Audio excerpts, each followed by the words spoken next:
so busy, he'll make your head spin. It's Brian Kilmeade. The evidence of the president's misconduct is overwhelming and uncontested. And how could it not be when the president's own words on July 25th, "I would like you to do us a favor, though," lays so bare his intentions, his willingness to sacrifice the national security for his own personal interests. And when the president got caught, he committed his second impeachable act, obstruction of Congress of the very ability to make sure that no one is above the law, not even the President of the United States. Adam Schiff moments ago, led by Nancy Pelosi, 2 articles of impeachment are entered. It is official. It's obstruction of Congress and it's abuse of power. They are high crimes and misdemeanor, according to Democrats only in the House. Joining us now is a Republican in every way, former House member himself, Senator Tom Cotton, author of Sacred Duty, A Soldier's Tour of Arlington National Cemetery. He chronicles his days there and the history around there. Also important, too, he's going to bat for a buddy of his who's running for his old seat. He's running for Sean Duffy's old seat, Jason Church, over in Wisconsin.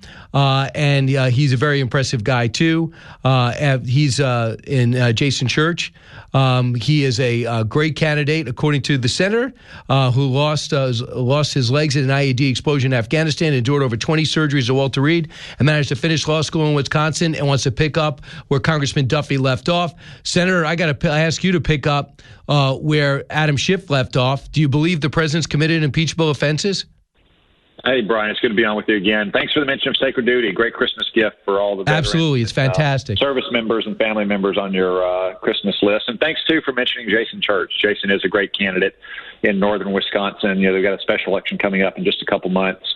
I've endorsed him. Dan Crenshaw has endorsed him. Joni Ernst has endorsed him because this is an Army Ranger who didn't just volunteer for service, but really sacrificed a lot for our nation. He lost both his legs, as you say, to a bomb blast in Afghanistan. Over the course of 21 surgeries, as Walter Reed was putting him back together, he got to know Ron Johnson, and he's been working for Ron Johnson up in the Northwoods for the last 2 years. The Taliban could take Jason's legs, but they couldn't take his heart, and he's got a real heart for service, and he wants to serve the people of Wisconsin once again on the front lines here in Washington, D.C., and I hope they send him here. And as you can tell from the press conference you just played leading into this interview, Brian, we need some reinforcements over in the House. Adam Schiff, or Shifty Schiff, as I like to call him, is one of the most dishonest members of Congress. That was proven again yesterday in the new Department of Justice Inspector General report about the FBI's errors and mistakes and omissions in starting the investigation of the Trump campaign, contrary to everything that Adam Schiff said at the time and had access and all the information that he had access to. Now he and Jerry Nadler and Nancy Pelosi are in a rush to impeach Donald Trump before Christmas. Why are they doing that, Brian? For the third or fourth time, they're trying to impeach Donald Trump for one simple reason: because he committed the unforgivable sin of beating Hillary Clinton. They're trying to reverse the results of the last election because they're afraid they cannot beat him in the next election.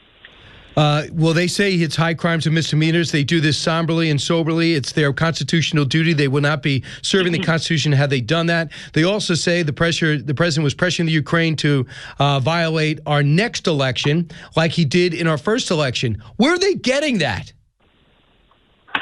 They are making those claims up largely from thin air, Brian. Let's remember what the president said in the phone call that the transcript of which he released.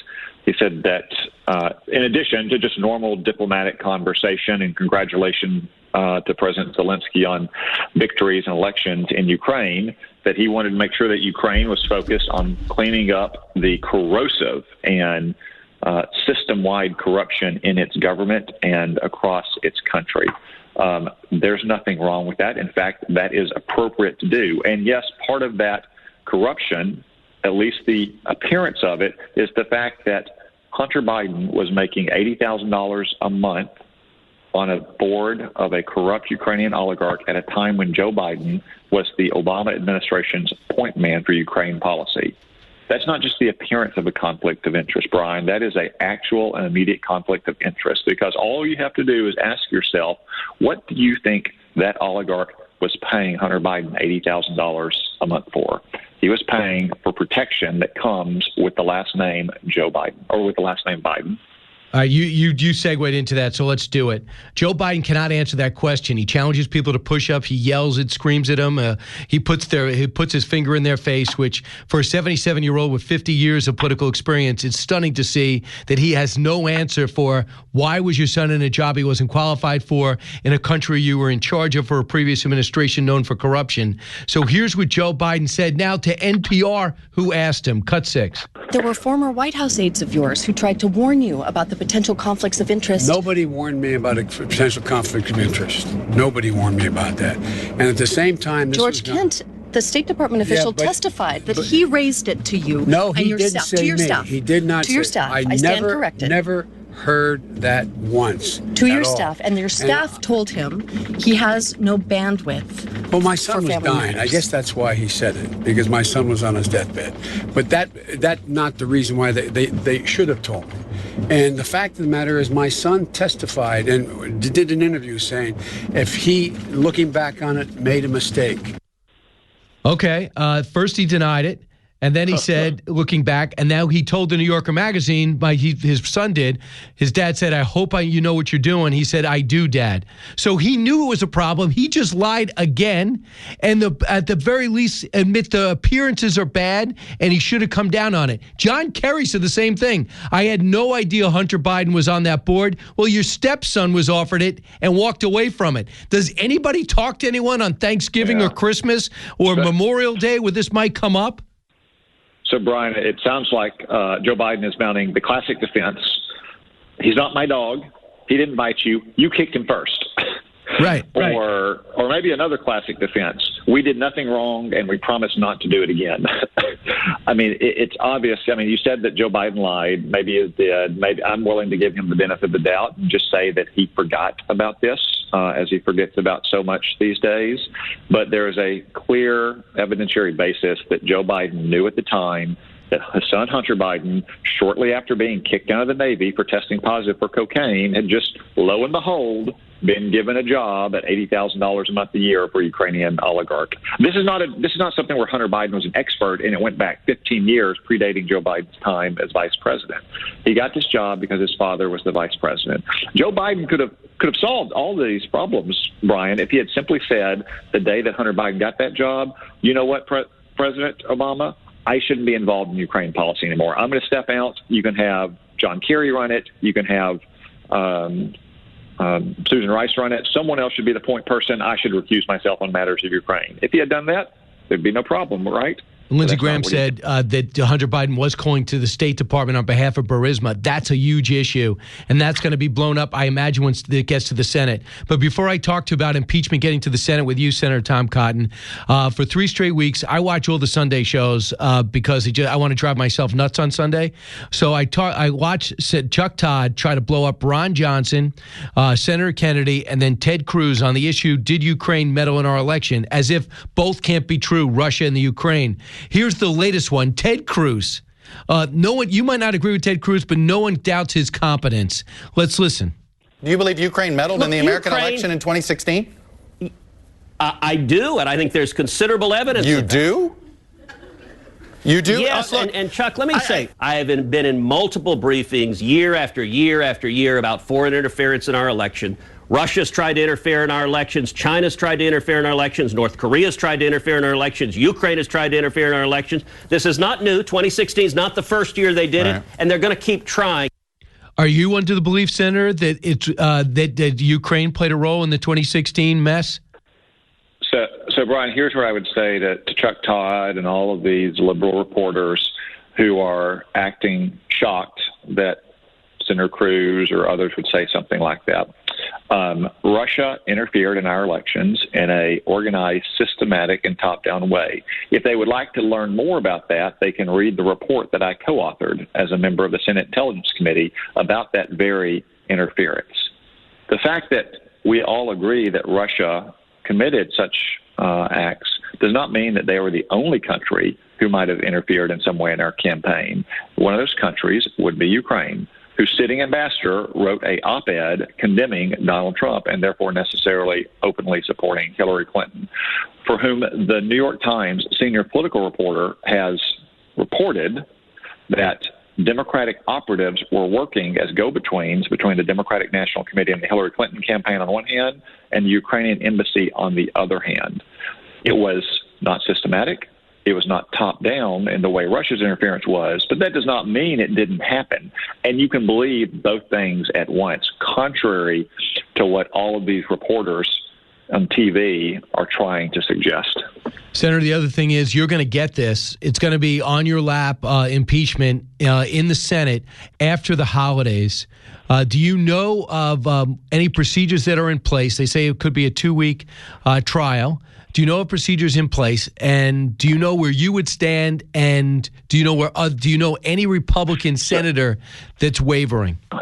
I'm not aware of any Republican senator who thinks that these facts as we know them warrant impeachment, much less removal from office. In fact, I would predict that both in the House and in the Senate, more Democrats will vote with us than Republicans voting against the president.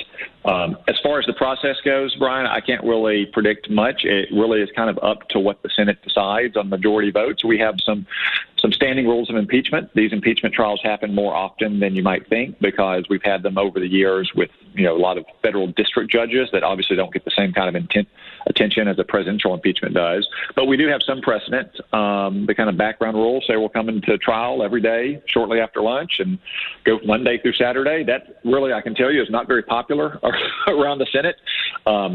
Senators sit there quietly. They don't ask questions. They don't give speeches. That also may not be popular with a lot of senators.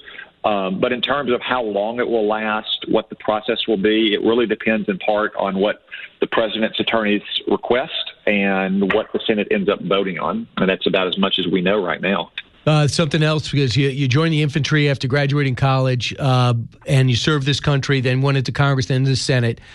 And one thing I know must have struck home when the Washington Post gets a hold of some papers that reveal that over the last 18 years, we have not gotten the accurate assessment of what's been taking place in Afghanistan in that war that cost so many American lives. What strikes you from what you know? Well, Brian, I haven't had a chance to dig into all those papers yet, but I will say simply that I, like most Arkansans, are not satisfied with the progress we've made in Afghanistan. I mean, I look at where it was when I left there 10 years ago, and I see us having backslid in several provinces around the country.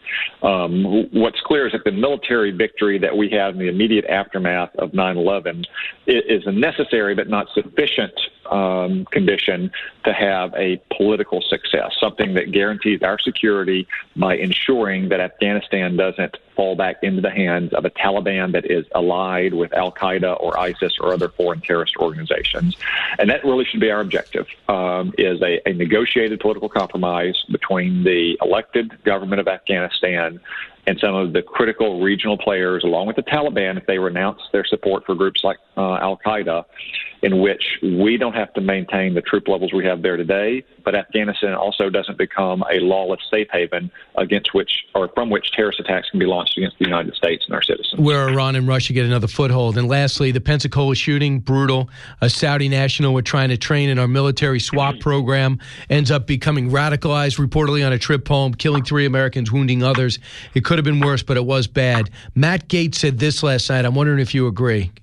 The first thing we need to do is join Governor DeSantis' call for the kingdom to step up for the victims. The second thing we need to do is what Senator Graham and I will be calling for, and that is an immediate suspension of the program wherein we bring Saudis here to the United States without sufficient vetting to stop something like this, and then we put ourselves at risk. And then absolutely we need to support the FBI's investigation and not allow anything to impair it. But at some point, we've got to look at this relationship more broadly, Tucker, and wonder how much from Saudi Arabia are we willing to take? How much does Senator Tom Cotton glean from this horrific incident last Friday? So first off, my heart breaks for those sailors who were killed and wounded and for their families. Second, clearly there needs to be accountability. It is not clear whether the accountability lies, but to have a foreign national in our international military training programs who is radicalized and commits mass murder in this way means that we had a breakdown in our system. Maybe it was in our military. Maybe it was in Saudi Arabia. Maybe it was the connection between the two. But I strongly support what Secretary Esper has said, that they're going to have a full investigation of it. There has to be accountability. Whether that lies with Saudi Arabia or in our own military is yet to be determined. But we also clearly have to fix the way we vet candidates for these international military training programs. Look, I went through schools with foreign nationals. We had a Georgian soldier in my Ranger School who was as good as any American soldier with whom I served there. We get important benefits by having our allies send their soldiers, sailors, airmen, Marine, to train with us. But that cannot come at the price of the safety and security of our own service members and their families and our communities. Senator, we got so much to discuss. I really appreciate you going through me all these topics. Senator Tom Cotton going to bat for his buddy Jason Church, who looking to fill Sean Duffy's old seat in Wisconsin, and that's going to be a special election. We'll keep an eye on that. Senator, I'll talk to you again soon. Thank you very much. Appreciate it, Brian. You got it, sir. 1-866-408